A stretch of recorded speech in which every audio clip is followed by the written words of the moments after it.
আসসালামু আলাইকুম। ঈদকে সামনে রেখে অনেকেই এখন গরু কেনা-বেচা করবেন।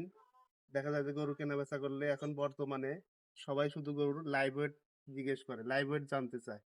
আসলে লাইভ ওয়েট জানা থাকলে অনেক সময় দেখা যাবে কি দাম চাইতেও সুবিধা হয় এবং যারা কিনবে তাদের কিনতেও সুবিধা হয়। এই কারণে যাদের স্কেল নাই, যারা ছোট খামারি স্কেল নাই, তারা অবশ্য এই আমি যেভাবে ফিতা দিয়ে গরুটার ওজন পরিমাপ করি, এভাবে পরিমাপ করে আপনারা আইডিয়া নিতে পারবেন এবং গরুর সম্ভাব্য কতটুকু মাংস হবে সেটাও আপনারা ধারণা পাবেন। গরুটার দাম কত হবে সেটাও আপনারা ধারণা পাবেন। পূর্বেও আমি গরুর ওজন ফিতা দ্বারা মেপে দেখাইছি, অনেকেই দেখছেন, অনেকেই দেখেন নাই। তবে আজকে সুবিধার্থে একটু ভালোভাবে গরুটা যেহেতু বাইরে বের করছি, এই কারণে আজকে একটু ভালোভাবে আপনাদেরকে ওজনটা দিয়ে দেখাবো।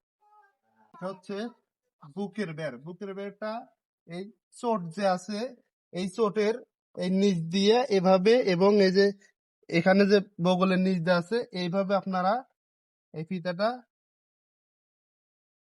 দেখুন এখানে আছে 66 ইঞ্চি।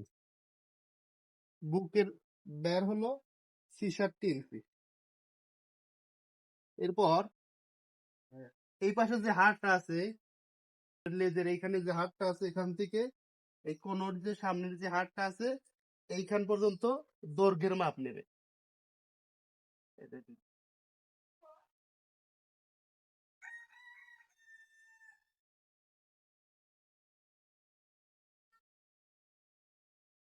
গরুটার দৈর্ঘ্য আছে 51 ইঞ্চি।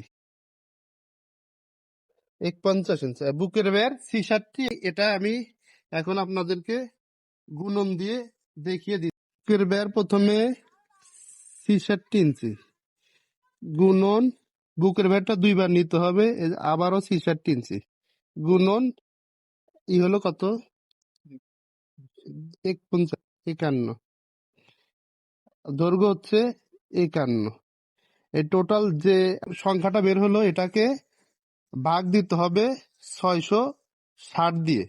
এই যে এই গরুটার লাইভ ওয়েট 336 কেজি। এই 336 কেজি লাইভ ওয়েটের গরুর কতটুকু মাংস হয় সেটা আপনাদেরকে আমি এখন বের করে দেখাবো। এই গরুটার যেহেতু ভালো থাকলে 60 থেকে 62% গরুর মাংস হয়। দেখুন আমি এখন এটাকে গুণন দেব 60 দিয়ে। 60 দিয়ে গুণন করার পর যে সংখ্যাটা আসলো এটাকে 100 দিয়ে ভাগ দিলে 201 কেজি সম্ভাব্য গরুর মাংস। তাহলে এখন আপনি যে ধারণাটা পেলেন, এই ধারণা দিয়ে আপনি আপনার গরুটার দাম, সঠিক দাম নির্ণয় করতে পারবেন এবং কতটুকু গরুর গোস্ত হবে সেই হিসাবে আপনি গরুটার দাম চাইতে পারবেন এবং বিক্রি করতে পারবেন।